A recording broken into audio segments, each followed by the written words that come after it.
I mean, lasers, really, to change the weather? That's right. Well, as Mark Twain once famously said, everyone complains about the weather, but no one ever does anything about it.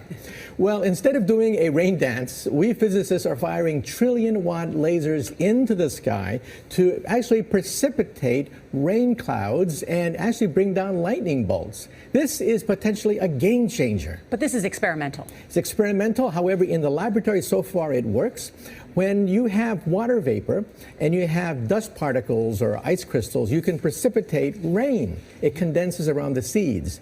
These seeds can also be created by laser beams. By firing trillion-watt lasers, you rip apart the electrons, creating what are called ions, and these ions act like seeds, like dust particles, bringing down rain and even lightning. Go ahead. Well, this fascinates me in part because, too, I remember reading the stories that China had used this during the Olympics, that the USSR had used this after Chernobyl to create rain clouds. I mean, did those really work then? We have some of these capabilities now? Inconclusive. Even in the 60s, the CIA used this to bring down monsoons during the Vietnam War, to wash out the Viet Cong.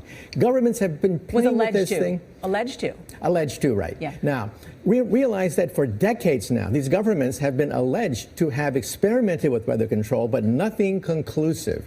This time we're bringing in the laws of physics rather than simply waving our hands and uttering mumbo-jumbo.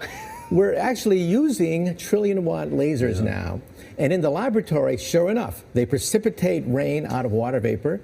Sure enough, you can actually bring down electricity down the beam. So what does it mean for drought areas that need to have rain for crops, and if they don't have them, there's the consequences of famine?